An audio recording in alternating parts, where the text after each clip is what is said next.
صفحوں میں کتابی رنگ بھرنے کے لیے ہے علم تہذیب۔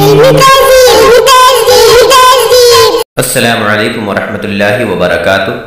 میں میم الف شیخ، معاون معلم، ضلع پریشد اردو پرائمری و ہائی اسکول تیر، ضلع عثمان آباد۔ عزیز طلباء، آج ہم صنائع و بدائع کی صنائع لفظی میں ایک صنعت تجنیس تام، اس کے بارے میں جاننے کی کوشش کرتے ہیں۔ ہم جانتے ہیں کہ صنائع و بدائع کسے کہا جاتا ہے؟ لفظی و معنی خوبیوں کے ذریعے شعر میں حسن پیدا کرنا صنائع و بدائع کہلاتا ہے۔ اس کی دو اقسام دیکھی ہم نے، صنائع معنوی اور صنائع لفظی۔ آج ہم صنائع لفظی کی ایک قسم جو کہ صنعت تجنیس تام ہے، اس کے بارے میں جاننے کی کوشش کریں گے۔ صنائع لفظی کسے کہتے ہیں؟ ایسے الفاظ کا کلام میں استعمال کرنا یا ایسے الفاظ کا شعر میں استعمال کرنا جس سے صرف لفظی حسن بڑھ جائے، اسے صنائع لفظی کہا جاتا ہے۔ عزیز طلباء، 9ویں جماعت میں ہم نے غالب کا ایک قصیدہ پڑھا ہے۔ اس قصیدے میں آپ نے پڑھا ہے کہ اس کی ردیف لفظ کھلا کو کئی معنوں میں استعمال کیا گیا ہے۔ مثلا صبح دم دروازے خاور کھلا، اس کا معنی یہ بتایا گیا ہے کہ صبح صبح دروازہ کھلا۔ اس کے بعد دوسری جگہ استعمال ہوا ہے دیتے ہیں دھوکہ یہ بازیگر کھلا، اس کے معنی یہ ہے کہ واضح دھوکہ دیتے ہیں۔ پھر ایک جگہ استعمال ہوا ہے خسر و آفاق کے منہ پر کھلا، یعنی اچھا لگا۔ ایک اور جگہ استعمال ہوا ہے مجھ سے گر شاہ سخن گستر کھلا، یعنی بے تکلف ہوا وغیرہ۔ تو جہاں جہاں یہ کھلا لفظ استعمال ہوا ہے، اس کے الگ الگ معنی لفظی بندش کی بنا پر بنتے ہیں۔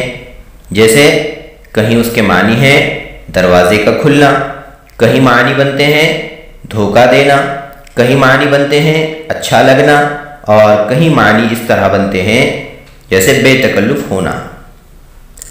اس سے واضح ہے کہ زبان میں الفاظ ایک معنی میں استعمال نہیں کیے جاتے، یا لفظوں کو ایک سے زیادہ معنوں میں استعمال کیا جا سکتا ہے۔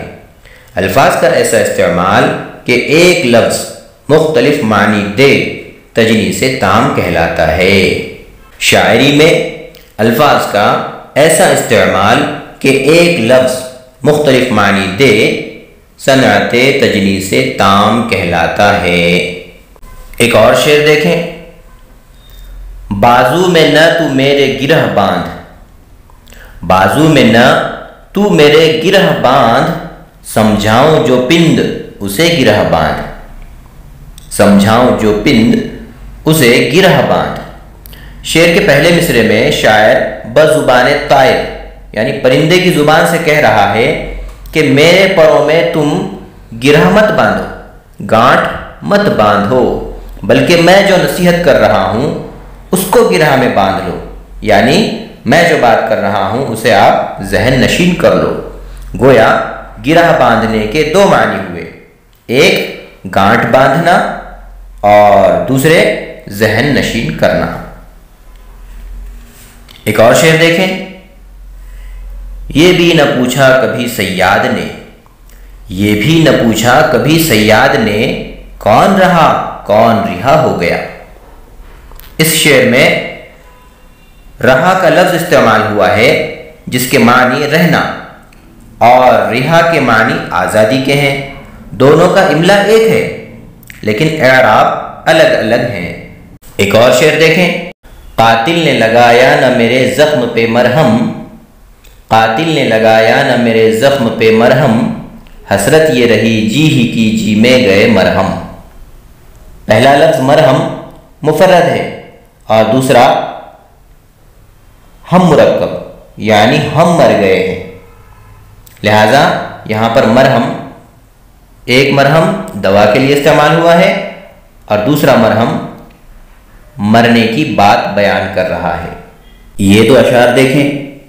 نوکر ہیں 100 روپے کے دیانت کی راہ سے، نوکر ہیں 100 روپے کے دیانت کی راہ سے، گھوڑا رکھے ہیں 100 اتنا خراب و خوار، نہ دانا و نہ کاہ نہ تیمار نے سعیس، رکھتا ہو جیسے اسب گلی طفل شیر خوار۔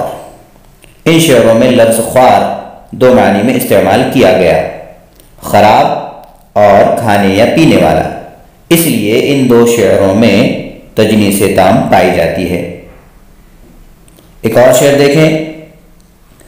گل و غنچہ ہے صورت جام و مینا، گل و غنچہ ہے صورت جام و مینا، روش آنکھ سے سبزہ سے جوں نقش مینا۔ اس شعر میں بھی مینا دو معنوں میں استعمال ہوا ہے، لہذا تجنیس تام اس میں بھی پائی جاتی ہے۔ پھر ایک مرتبہ تجنیس تام کی تعریف ذہن نشین کر لیں۔ کلام میں ایسے الفاظ کا استعمال جو املا میں تو یکساں ہوں مگر معنی الگ الگ ہوں، صنعت تجنیس تام کہلاتا ہے۔ امید کرتے ہیں کہ طلباء کو صنعت تجنیس تام اچھی طرح ذہن نشین ہو گئی ہوگی، لہٰذا اپنی کتاب کی نظموں سے صنعت تجنیس تام کی مثالیں اپنی بیاضوں میں قلم بند کر لیں۔ اس امید کے ساتھ آج آپ سے وداع لیتے ہیں۔ انشاءاللہ پھر کسی موضوع پر اگلے ویڈیو میں ملاقات ہوگی، تب تک کے لیے اللہ حافظ۔ السلام علیکم ورحمۃ اللہ وبرکاتہ۔